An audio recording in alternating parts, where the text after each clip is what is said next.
No. Josafat murió y fue sepultado con sus antepasados en la ciudad de David, y su hijo Jorán lo sucedió en el trono. Sus hermanos eran Azarías, Jehiel, Zacarías, Azarías, Micael y Cefatías. Todos estos fueron hijos de Josafat, rey de Israel.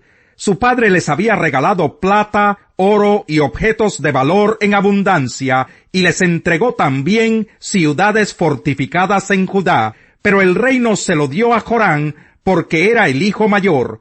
Cuando Jorán se afirmó completamente en el trono de su padre, mató a espada a todos sus hermanos y también a algunos jefes de Israel. Jorán tenía 32 años cuando ascendió al trono y reinó en Jerusalén 8 años. Pero hizo lo que ofende al Señor, pues siguió el mal ejemplo de los reyes de Israel, como lo había hecho la familia de Acab, y llegó incluso a casarse con la hija de Acab. Pero el Señor no quiso destruir la dinastía de David, por consideración al pacto que había hecho con él, pues le había prometido mantener encendida para siempre una lámpara para él y sus descendientes. En tiempos de Jorán, los edomitas se sublevaron contra Judá, y se nombraron su propio rey. Por lo tanto, Jorán marchó con sus capitanes y todos sus carros de combate. Los edomitas lo cercaron a él y a los capitanes de los carros, pero durante la noche Jorán logró abrirse paso. Desde entonces, Edom ha estado en rebelión contra Judá, al igual que la ciudad de Libná, que en ese mismo tiempo se sublevó. Esto sucedió porque Jorán abandonó al Señor, Dios de sus antepasados. Además, Jorán construyó santuarios paganos en las colinas de Judá, e indujo a los habitantes de Jerusalén y de Judá a la idolatría. El profeta Elías le envió una carta con este mensaje: Así dice el Señor, Dios de tu antepasado David, por cuanto no seguiste el buen ejemplo de tu padre Josafat, ni el de Asa, rey de Judá, sino que seguiste el mal ejemplo de los reyes de Israel, haciendo que los habitantes de Judá y de Jerusalén fueran infieles a Dios, como lo hizo la familia de Acab, y por cuanto asesinaste a tus hermanos, la familia de tu padre, que eran mejores que tú, el Señor herirá con una plaga terrible a tu pueblo, a tus hijos, a tus mujeres y todas tus posesiones, y a ti te enviará una enfermedad en las entrañas, tan grave que día tras día empeorará, hasta que se te salgan los intestinos. El Señor incitó a los filisteos y a los árabes vecinos de los cusitas para que se rebelaran contra Jorán. Así que marcharon contra Judá y la invadieron, y se llevaron todos los objetos de valor que hallaron en el palacio real, junto con los hijos y las mujeres de Jorán. Ninguno de sus hijos escapó con vida, excepto Joacás, que era el menor de todos. Después de esto, el Señor hirió a Jorán con una enfermedad incurable en las entrañas. Pasaron los días, y al cabo de 2 años murió en medio de una terrible agonía, pues por causa de su enfermedad se le salieron los intestinos.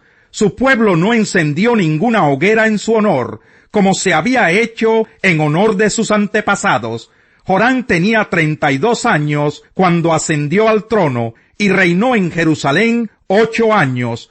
Murió sin que nadie guardara luto por él, y fue sepultado en la ciudad de David, pero no en el panteón de los reyes. Capítulo 22.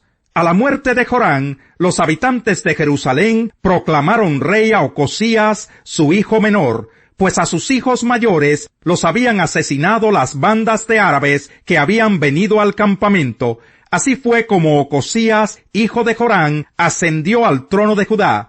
Tenía 42 años cuando ascendió al trono y reinó en Jerusalén 1 año. Su madre era Atalía, nieta de Omri. También Ocosías siguió el mal ejemplo de la familia de Acab, pues su madre le aconsejaba que hiciera lo malo. Hizo lo que ofende al Señor, como lo había hecho la familia de Acab. En efecto, una vez muerto su padre, Ocosías tuvo como consejeros a miembros de esa familia para su perdición. Por consejo de ellos, Ocosías se juntó con Jorán, hijo de Acab, rey de Israel, y marchó hacia Ramot de Galaad, para hacerle la guerra a Hazael, rey de Siria. Pero en la batalla los sirios hirieron a Jorán. Por eso tuvo que regresar a Jezreel para reponerse de las heridas que había recibido en Ramot cuando luchó contra Hazael, rey de Siria. Como Jorán, hijo de Acab, convalecía en Jezreel, Ocosías, hijo de Jorán, rey de Judá, fue a visitarlo. Dios había dispuesto que Ocosías muriera cuando fuera a visitar a Jorán. Tan pronto como Ocosías llegó, salió acompañado de Jorán para encontrarse con Jehú, hijo de Nimsi, al que el Señor había escogido para exterminar a la familia de Acab. Mientras Jehú ejecutaba el juicio contra la familia de Acab, se encontró con los jefes de Judá y con los parientes de Ocosías, que estaban al servicio de éste, y los mató. Luego mandó a buscar a Ocosías, que se había escondido en Samaria, pero lo apresaron y lo llevaron ante Jehú, quien ordenó matarlo. Sin embargo, le dieron sepultura porque decían, es el hijo de Josafat, que buscó al Señor con todo su corazón. Y en la familia de Ocosías no quedó nadie capaz de retener el reino. Cuando Atalía, madre de Ocosías, vio que su hijo había muerto, tomó medidas para eliminar a toda la familia real de Judá. Pero Josaba, que era hija del rey y esposa del sacerdote Joyadá, raptó a Joás, hijo de Ocosías, cuando los príncipes estaban a punto de ser asesinados. Metiéndolo en un dormitorio con su nodriza, logró esconderlo de Atalía, de modo que no lo mataron. Hizo esto porque era la hermana de Ocosías. 6 años estuvo Joás escondido con ellos en el templo de Dios, mientras Atalía reinaba en el país. Capítulo 23. En el 7º año, el sacerdote Joyadá se armó de valor y convocó a los siguientes capitanes: Azarías, hijo de Jeroán; Ismael, hijo de Joanán; Azarías, hijo de Obed; Maseías, hijo de Adaías; y Elisafat, hijo de Sicrí. Estos recorrieron todo el país, convocando a los levitas de todos los pueblos de Judá y a los jefes de las familias de Israel, para que fueran a Jerusalén. Allí toda la asamblea reunida en el templo de Dios hizo un pacto con el rey. Joyadá les dijo, aquí tienen al hijo del rey, él es quien debe reinar, tal como lo prometió el Señor a los descendientes de David. Así que hagan lo siguiente: una tercera parte de ustedes, los sacerdotes y levitas que están de servicio el sábado, hará la guardia en las puertas. Otra tercera parte permanecerá en el palacio real, y la tercera parte restante ocupará la puerta de los cimientos, mientras que todo el pueblo estará en los atrios del templo.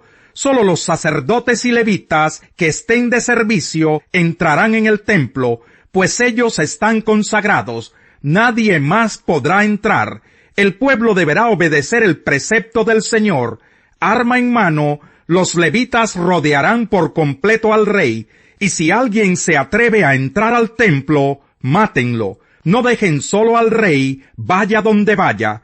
Los levitas y todos los habitantes de Judá cumplieron con todo lo que el sacerdote Joyadá les había ordenado.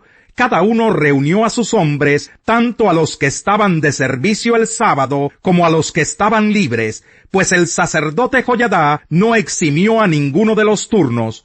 Este repartió entre los capitanes las lanzas y los escudos grandes y pequeños del rey David, que estaban guardados en el templo de Dios, y luego colocó en sus puestos a todos. Cada uno, arma en mano, protegía al rey cerca del altar y desde el lado sur hasta el lado norte del templo. Luego sacaron al hijo del rey, le pusieron la corona, le entregaron una copia del pacto y lo proclamaron rey. Joyadá y sus hijos lo ungieron y gritaron, ¡Viva el rey! Cuando Atalía oyó la gritería del pueblo que corría y aclamaba al rey, fue al templo del Señor, donde estaba la gente. Allí vio al rey de pie, junto a la columna de la entrada, y a los capitanes y músicos a su lado. Toda la gente tocaba alegre las trompetas, y los cantores, acompañados de instrumentos musicales, dirigían la alabanza. Al ver esto, Atalía se rasgó las vestiduras y gritó: «¡Traición! ¡Traición!». Entonces el sacerdote Joiada, como no quería que la mataran en el templo del Señor, hizo que salieran los capitanes que estaban al mando de las fuerzas, y les ordenó: «Sáquenla de entre las filas, y si alguien se pone de su lado, mátenlo a filo de espada». Así que la apresaron y la llevaron al palacio por la puerta de la caballería, y allí la mataron. Luego Joiada hizo un pacto con toda la gente y con el rey, para que fueran el pueblo del Señor. Entonces toda la gente fue al templo de Baal y lo derribó. Destruyeron los altares y los ídolos, y enfrente de los altares degollaron a Matán, sacerdote de Baal. Después Joiada apostó guardias en el templo del Señor, bajo las órdenes de los sacerdotes y levitas. A estos David les había asignado sus turnos para que ofrecieran al Señor los holocaustos, como está escrito en la ley de Moisés, y para que cantaran con gozo, como lo había ordenado David.